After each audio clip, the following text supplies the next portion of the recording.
The Calgary Flames are mired in a season of outright futility on today's episode of Locked On Flames. You're Locked On Flames, your daily podcast on the Calgary Flames. Part of the Locked On Podcast Network, your team every day.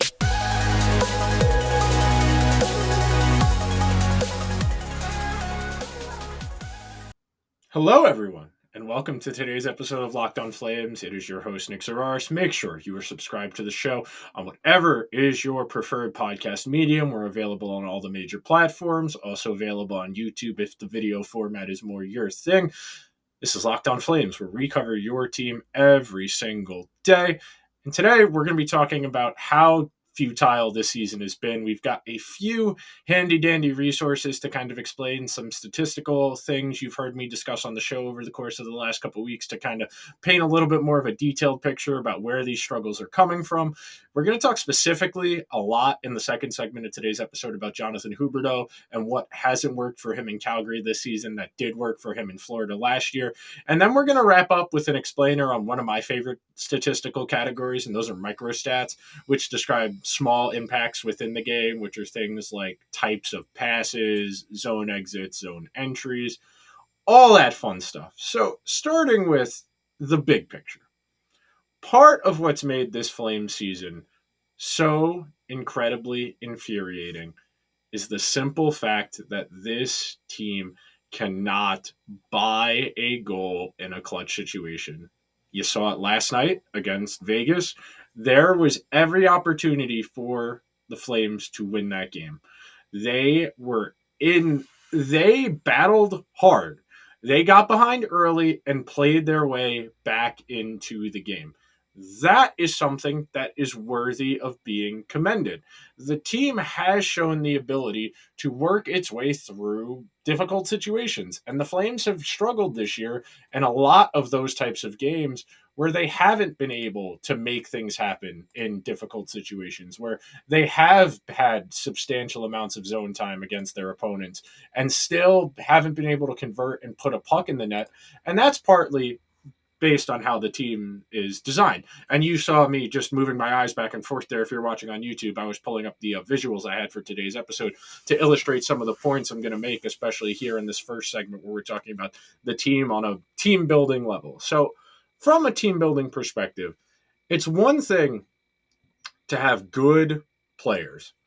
Good players are ideal. You want to have talented and good players, but something that gets overlooked in hockey especially, because it's very rare that you're able to acquire significant players in free agency or via trade because there's just so few in hockey. One of the things you have to consider is the fit. It is one thing to go get somebody who has a 100-point season with another team and then drop him in an entirely different environment. You heard me talking about this on yesterday's episode in the third segment with my guest Alyssa, where we were kind of discussing teams who aren't putting players in a position to succeed because the teams are asking them to play in ways they aren't comfortable. And in today's second segment, when we talk about Jonathan Huberdeau and the ways he hasn't been comfortable, we're going to talk about what's different in the way the Panthers played the last year and the last couple seasons versus how things have gone for him in Calgary this year. And you see me glancing down here at my notes. The first point I want to touch on in this subject in the opening segment where we're talking about just being able to find offense and how the roster is built. The Flames lack pure goal scorers outside of Tyler Toffoli. All due respect, Tyler Toffoli is having an outstanding season, the best season of his career in the NHL so far. He's on pace to eclipse the 30-goal mark, which is quite an accomplishment in the NHL. Only about, I want to say it's roughly 25 players in the entire league break that 30-goal mark every single season. So that's a real accomplishment. But Tyler Toffoli is really one of the only guys on the Flames who makes a tangible difference in terms of his shooting talent. So you're going to see me toggle on my screen here and pull up a visual, and that's not the right size. There we go. So part of what makes this interesting is I'm going to actually do this size so you can see a little bit better and make myself smaller. So above me is a scatter plot, which shows the relationship between passing on the horizontal and vertical, which is shooting. So on the vertical axis, the higher you are up, that means the more the more talented of a shooter are, that you are scoring goals more than what a replacement level player would from the shots on goal you are taking. Horizontally is the setting metric, which quantifies, are you setting up players to score more dangerous goals? Are your passes leading to more dangerous scoring opportunities? And you see, a decent chunk of the Flames team is to the right. They're in the first and the fourth quadrants of this scatter plot, which is showing you that they are above average at setting up decent scoring chances, that they create more dangerous scoring chances than replacement level players. The problem for the Flames, and you'll see this here as I look in and squint a little bit, the only players who are shooting above average are guys who don't take a lot of shots, like Zadorov, Michael Stone, Nick Ritchie, Walker Dewar, who don't play significant roles in this lineup. Tyler Toffoli, who we mentioned, Rasmus Anderson, who's a defenseman. You don't really want defensemen taking a lot of your shots because those aren't that dangerous, but Anderson gets the benefit of the doubt because he's also probably their best pure playmaker in terms of setting up teammates to create dangerous scoring chances, and he's one of the better offensive defensemen in the league.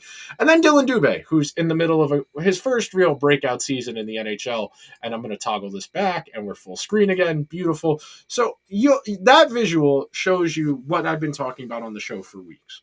The Flames have so many guys who are great at setting up plays. They do not have the goal scorer to bury them. It's great that you can set up a cross-seam pass that goes from one circle to the other. Do you have the guy who can wire it home and beat the goalie? It's great. You're going to get the puck down low. Do you have somebody who can beat the goalie or out-leverage a defenseman at the net mouse and win a loose puck? That's been the real issue for the Flames this year. And as we kind of wrap up this first segment, and the point I want to close out with is this. It's great that the Flames have a talented forward group. You've heard me say it all season long. This is one of the best 1 through 9 forward groups in the entire league. A lot of teams would be very happy to have this forward group. The problem for the Flames is this forward group has redundant skill sets. You have a lot of guys who play the same way. You don't have finishers. You have a lot of grinders and a couple of above average, teetering on elite playmakers. Guys like Lindholm. Lindholm is probably their best raw offense, their best forward in terms of playmaking ability. Good shooter, not great. He had a crazy goal-scoring season last year, and that was partly because of the environment they were in. The Flames were able to score a lot more last year because everything kind of clicked for them. Everything lined up. This year, it's fully reversed to the other end of the pendulum. When you are a team that relies on volume shooting, you need to have physical guys who can score down low. The Flames should be looking to the Carolina Hurricanes model, where the Hurricanes don't really have any individual elite talent. Their best individual forward in terms of talent is probably Sebastian Aho or the now injured Andrei Svechnikov, but neither of those guys is a top 20 player in the NHL. But those guys work hard. They complement the skill sets of the players around them. And that's what enables them to be successful with this group approach, where it's based on cumulative offense as opposed to one or two guys carrying a bulk of the load. That depth scoring where every single guy in the lineup going down through the fourth line has at least 8 to 10 goals. That type of approach is difficult to pull off because it requires elite conditioning. It requires otherworldly levels of compete. I mean, even in a loss last night, the Hurricanes really were the significantly faster team playing a Rangers team that is really high end in terms of its talent, but isn't exactly the hardest working. They don't move their feet a ton. They are inclined to get pinned in their own zone for extended periods of time. So if the Flames are going to run this back with this group and this coach and this philosophy, the conditioning is going to need to be better. They're going to need to find ways to maximize the skill sets of the guys they do have. And that's a beautiful way to transition into our next segment where we're going to talk about Jonathan Huberdeau. But before we do that, we have got to talk about Indeed. No matter how the last game went, anytime you take the ice, you've got a shot at greatness. Give your team the best shot at winning by recruiting more MVPs with Indeed. If you're hiring, you need Indeed, because Indeed is the hiring partner where you can attract, interview, and hire all in one place.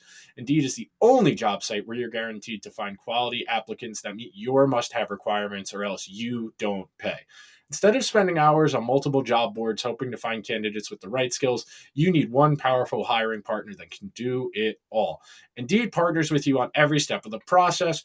You find great talent through time-saving tools like Indeed Instant Match, assessments, and virtual interviews. With Instant Match, as soon as you sponsor a post, you get a short list of quality candidates with resumes on Indeed that match your job description and can invite them to apply right away. Plus, you only pay for quality applications that have your requirements. One of the things I love about Indeed is that it makes standing out as an applicant easier with things like assessments and other unique features that allow me to stand out. Indeed makes it easy to hire great talent. According to ComScore, Indeed is the #1 job site worldwide, and Indeed delivers 4 times more hires than all other job sites combined. More than 3 million businesses worldwide use Indeed to hire great talent fast. Start hiring right now with $75 of sponsored job credit to upgrade your job post at Indeed.com/locked on. That offer is valid through March 31st. Go to Indeed.com/locked on to claim your $75 credit before March 31st. Indeed.com/locked on. Terms and conditions apply. Need to hire? You need Indeed.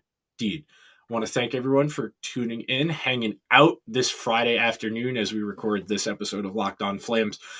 Man, it is getting tiring staying up on the East Coast time, in the Eastern time zone, to watch the Flames lose these 1-goal games. There will someday be some statistical study about this level of futility. Like even Sisyphus pushing that boulder up the hill wasn't this futile as the Flames have been this season. So when you acquire a guy like Jonathan Huberdeau, who's produced over 100 points in a season, who's coming off of the best season of their statistical career in his late 20s, who's 1 year away from unrestricted free agency, you are expecting him to kind of succeed no matter what the environment. That's always the cliche you hear from evaluators, whether you're talking about the draft or if you're hearing from pro personnel departments who are talking about players on other teams. You expect elite players to be able to thrive no matter what the environment. If the situation isn't the easiest, they don't have a great supporting cast, the system maybe isn't ideal for their toolbox, their skill set, you still would be able to expect them to find a way. The problem for the Flames is that Jonathan Huberdeau has struggled to adapt to this environment. The Flames play a vastly different style from what the Panthers have done the last couple of years. The Panthers in this, I don't want to call it era because that implies something grander, more significant. But what makes the Flames so different from the Panthers? The Panthers are an up and down trade chances team, and they do that for a few reasons. Number one, their team defense, and that includes the forwards, but it mostly focuses on the defensemen, are not that great. They have a couple guys like Ekblad, who are really good, but other than that, they're relying on creating more offense than the other team. They want to outscore you, and that's really rooted in their goaltending issues. Their goaltending, much like Calgary's, has not been good this year. They have struggled to find even replacement level goaltending, let alone average goaltending. And in dealing with that approach, you have got to focus on your offense. You are going to be willing to concede defense at the sake of creating more offense. That means you are going to be willing to trade chances. You are going to encourage your defensemen to pinch in the offensive zone. You are going to encourage forwards to be aggressive, to go below the goal line. If you have 2 forwards below the goal line in the offensive zone, you are more likely than not going to concede an odd man rush going back the other way. The Flames try to play a structured, rigid style of hockey where no matter what, whoever has the puck knows what they're supposed to do with it. And I wish I had it. I was looking through earlier. In the third segment, we're going to talk about microstats. Maybe we can revisit this next week. One of the strong indicators that the Flames play a rigid style that's really replicable is how all of their defensemen are really good at breaking the puck out of their own zone, whether that be via pass or whether that be skating the puck out of danger. The Flames are one of the best defensive cores 1 through 6 in the entire league at doing that. And that tells me the forwards are giving support in the defensive zone. They're making themselves available for breakout passes. That tells me that the defensemen know what they need to do with the puck, that they know when they look up from recovering the puck that someone is going to be available in one of the spots for a breakout pass, and you'll be able to go from there. When it comes to Jonathan Huberdeau, part of what makes him so talented, so gifted as a playmaker is his ability to set others up. He played last year in Florida, the bulk of his ice time with Sam Bennett, Owen Tippett, Anthony Duclair. Those were his three most common line mates last year. Now, Tippett, only 6 goals playing with him. Tippett, kind of rookie. I believe last year was Tippett's first season and the full season in the NHL before he got traded to the Panthers in the Claude Giroux deal. And yes, Huberdeau did get a little bit of run with Giroux after the deadline last year. But as for the purposes of this exercise, the Flames have struggled to set Huberdeau up for success in giving him finishers to play with. That is really the biggest difference to me. Like, yeah, he's played extended bouts with Tyler Toffoli. He's played extended bouts with Elias Lindholm, Nazem Kadri. Those guys all are guys who can score some goals. But that's not their best trait. Lindholm is a distributor. He's a facilitator. He makes the players around him better by drawing defenders to him and setting them up. Tyler Toffoli is a pure shooter. I would have liked more of a Huberdeau Toffoli run, but because the Flames could not get offense going consistently, the lines were consistently juggled over and over and over again. And now we're at where we're at now. And you got to remember, and I was looking at this before on hockeyviz.com, the bulk of the minutes that Huberdeau has played this season, Nazem Kadri and Milan Lucic. Those are the two most common line mates Jonathan Huberdeau's had this season. Kadri is an ideal power forward. He's a good complement for Huberdeau's skill set, where he's going to go to the net, he's going to bang around down low, try and be physical around the net front for those ugly, greasy goals that all the hockey men love so much. But without the chance trading, without the inherent risk, the problem for Huberdeau is a lot of Florida's offense was predicated on creating off the rush, getting the puck going fast the other way into the offensive zone, 1 or 2 cross-seam passes, and a shot on goal. The Flames, they just want to get the puck on the net.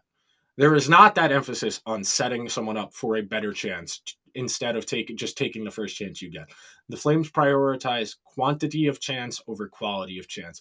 And that means when you gain the zone with speed, you're just getting it on net. You're not worried about, is the goalie screened? Is someone down low for the rebound? You're just shooting. You're just getting it on the net, and that's it. Part of what I would like to see next season, because you can't move Huberdeau. That contract is immovable. It's really expensive, and it doesn't look good because the guy is on pace for less than 50 points a year after going for 116. Finding ways to raise his ceiling. Because right now, all the Flames have done by forcing him into this style that the Flames play is lower his ceiling without raising his floor. It'd be one thing if the floor was raised by forcing Huberdeau to be a little bit more responsible defensively, focusing more on shooting as opposed to passing. But in changing the way he plays and forcing him to focus on the playmaking aspect, forcing him to just get pucks on net, that is limiting his skill set. We talked about this in the third segment of yesterday's show in regards to Connor McDavid. It's great that Connor McDavid is a little bit more responsible defensively. But if you are doing that at the cost of him scoring 5, 10, 15 goals, you are defeating the purpose. Let your guys do what they are good at. Instead of harping on what they're not good at, focus on what they are good at and allow them to thrive. You are not going to get anywhere trying to get guys who are in their late 20s and early 30s to change how they play. They have been in the NHL as long as they have, playing a specific style. You're not going to get that you're not going to be able to change how they play. All you're going to do is mess with their confidence. And you saw it. Huberdeau didn't get a shift in the last 2 minutes of the game against Vegas. He didn't get on the ice on that last faceoff with 20 seconds to go in the game. He wasn't out there. And that's because his confidence is shot. The coach doesn't trust him. And it makes everything all the more complicated. So it raises a very simple question. Can the Flames find a finisher to play with Jonathan Huberdeau to allow him to just whip pucks around the offensive zone and facilitate the way he wants to at a high level? So, speaking of facilitating and creating at a high level, we are going to talk about one of my favorite things in the next segment, which are microstats, where we can kind of get a little more detailed beyond just the points, assists, scoring chances, high danger scoring chances. We're going to talk about how teams make those things happen. But before we do that, we have got to talk about FanDuel. I know you I know I stayed up to watch UCLA lose last night in most heartbreaking fashion possible to Gonzaga from the logo. The tournament is heating up, and there is no better place to get in on the action than FanDuel, America's #1 sportsbook. That's because right now, FanDuel is giving new customers a no-sweat first bet up to $1,000. That's $1,000 back in bonus bets if your first bet doesn't win. Whatever you bet, FanDuel will match up to $1,000, and you will get it back in free bets. Just go to fanduel.com/locked on and sign up today to claim your no sweat first bet. Then you can wager on everything from the money line to point spreads to which team will be cutting down the net. All on an app that's safe, secure, and super easy to use. So don't miss your shot at a no sweat first bet up to $1,000 when you join FanDuel today. Just go to fanduel.com/locked on to sign up. Make every moment more with FanDuel. I'm not betting UCLA anymore. I don't know how many years I have defaulted in filling out my bracket and picking UCLA purely because I think Mick Cronin's a good coach. I'm not doing it anymore. After last night where they came back from 10 points down, only to lose on a logo 3. Never again. UCLA, Mick Cronin, no. It's over. It's Jover. I'm not doing it anymore. So, now that we've reached the final segment of Friday's episode, we're going to talk a little bit about microstats, and we'll squeeze in winners and losers at the end of the episode. No Jess is in here, but that's something I do enjoy. Winners and losers is a good segment. So microstats are what exactly as the name says, small statistics. These are not the ones you're going to see on any NHL broadcast, on any of the major statistical websites. These are things like what type of pass someone is creating, how many zone entries someone is creating, how many zone entries someone is preventing, how good you are at exiting your zone, the types of passes you're creating. All of these little detailed stats, they are mechanics of the game. They describe something that is happening. These are not predictive. They are not based on something happening. You are more likely to do this.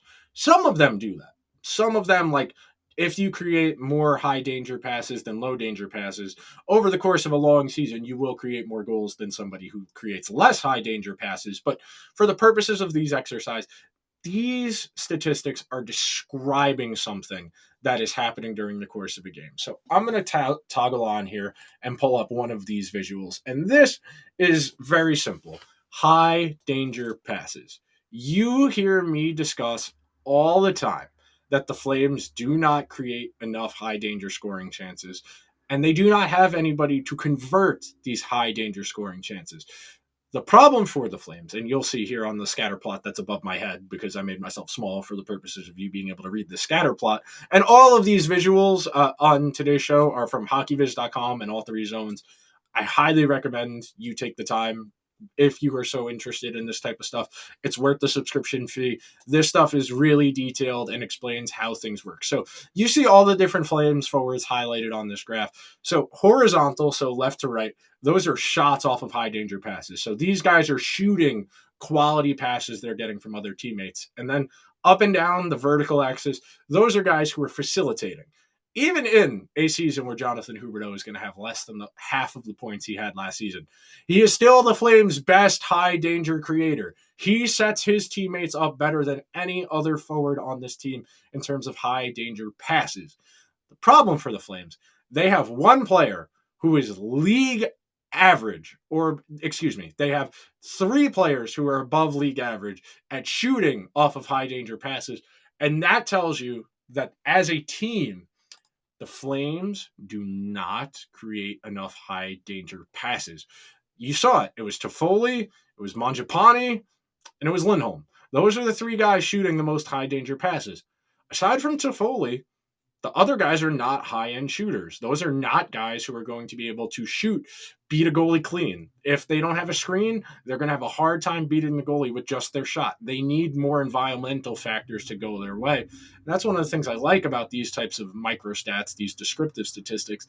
They can tell you details. If I'm trying to diagnose why something is happening, I am more inclined to start on one of those, on the microstats on all 3 zones, which Corey Snyder does a fantastic job with, than I am Hockey Reference or Hockey DB, because counting stats only tell you so much of the picture. A goal that gets deflected in off of a defenseman that still gets credited to the person who shot it, that doesn't tell me what happened. That only tells me somebody got lucky. Instead, if you are inclined to use these more detailed statistics, you can figure out the underlying reason for causes. Remember, nothing happens for one reason. There are always short, medium, and long-term factors that lead you to a situation. The Flames are struggling to score because short term, they don't have enough high-end finishers. Medium, because they do not facilitate offense in too dangerous areas. They have plenty of guys to set it up, but they don't have guys to take those high danger chances. And the long-term reason is the way they've assembled this roster. It's all interconnected. Anytime someone tells you something happens for one reason, they're missing the big picture. You know that expression, missing the trees for the forest? That's what we're talking about. Excuse me, missing the forest for the trees. That's the expression. Got mixed up there. Okay, real quick, winners and losers of the week before we get out of here. Winners of the week, most obviously, the Winnipeg Jets, who are going to get into the playoffs because the Flames, according to Dom Lucian and The Athletic, are down to 6%. We are at playoff probabilities. I can do with my fingers here, folks. It is not pretty for the Calgary Flames. Technically, they're still alive, but it's not looking good. If you're a Sopranos person like I am, the DNR might have just went to Daryl Sutter's office. It might be time to sign that DNR. Losers of the week. Anyone who is happy with the current landscape of the NHL's inclusion policies. The Panthers, the Stahl brothers, I'm sure you guys really took the time. I'm sure you guys sat in a dark room and you prayed and you were asking for direction, and you both came to the same conclusion in the exact same words to the point you were able to write an agreed Notes app statement together, as opposed to each of you writing something specific with a ton of detail about why you feel something. Instead, you just cited your religious beliefs. Come on, guys. Let's be real here.